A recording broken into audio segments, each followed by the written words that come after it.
সবাইকে আসসালামু আলাইকুম। আজকে ভীষণ মজার একটা রেসিপি নিয়ে আসলাম।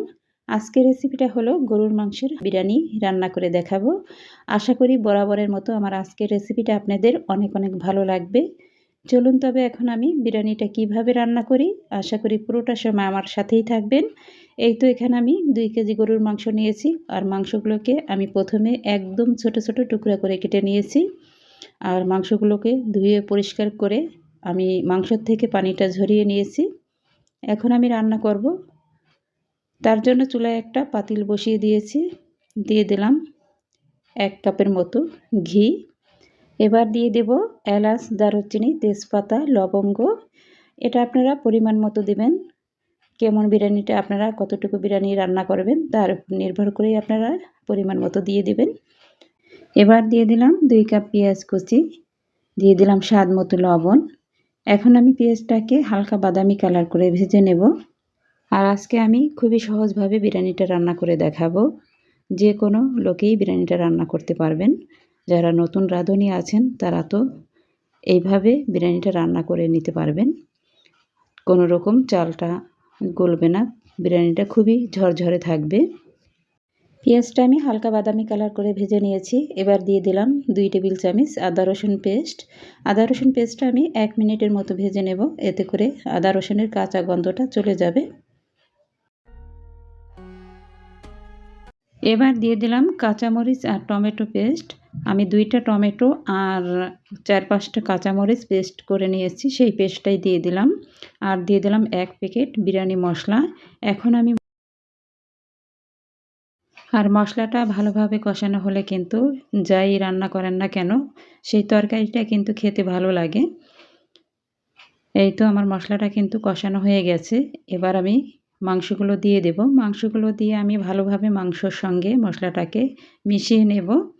তারপর আমি ঢাকনা দিয়ে ঢেকে দেব।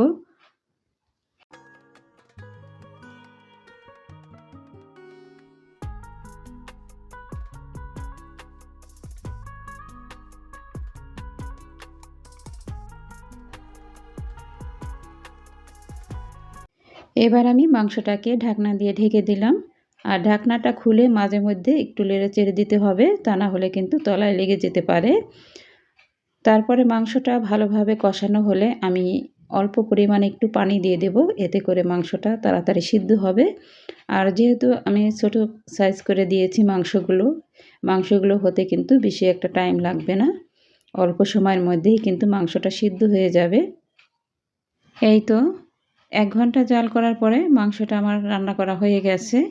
মাংসটা সুন্দরভাবে সিদ্ধ হয়ে গেছে। এখন দিয়ে দেব 3.5 কাপ পানি। আর বিরিয়ানিটা আমি চাল ভিজিয়ে তারপরে রান্না করব, আমি চালটা ভাজবো না। তার জন্য এখানে আমি 3.5 কাপ পানি দিলাম। আর 1 কাপ আমি দুধ দেব।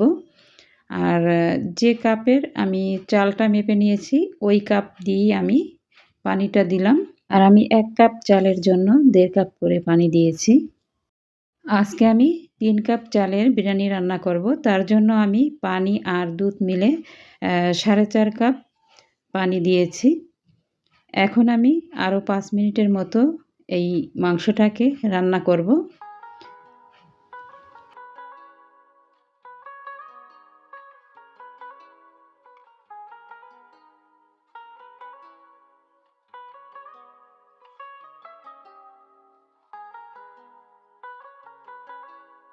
এই তো মাংসটা 5 মিনিট জাল করার পরে দিয়ে দিলাম চাল।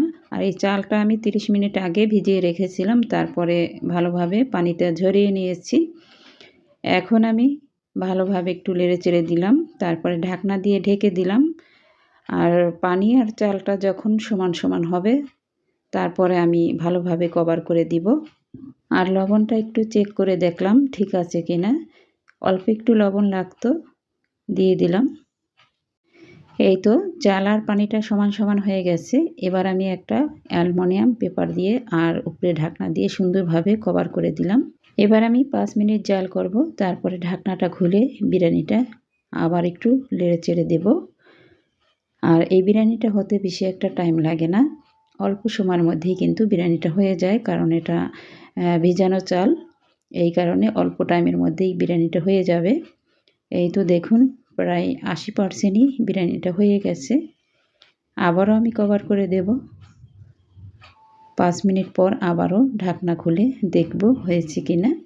আর আমার আজকের রেসিপিটা যদি আপনাদের একটু ভালো লেগে থাকে, প্লিজ যারা এখনও আমার চ্যানেলটা সাবস্ক্রাইব করেন নাই, আমার চ্যানেলে নতুন, তারা অবশ্যই আমার চ্যানেলটা সাবস্ক্রাইব করে দিবেন।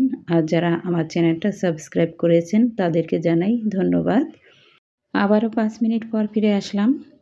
এই তো বিরিয়ানিটা একদম হয়ে গেছে। আশা করি আমার আজকের বিরিয়ানির রেসিপিটা আপনাদের ভালো লাগবে। খুবই সহজ পদ্ধতিতে আমি রান্নাটা করে দেখালাম। যদি ভালো লাগে প্লিজ লাইক, কমেন্ট, শেয়ার করতে একদমই ভুলবেন না। আর সবাই ভালো থাকবেন, সুস্থ থাকবেন। আল্লাহ হাফেজ।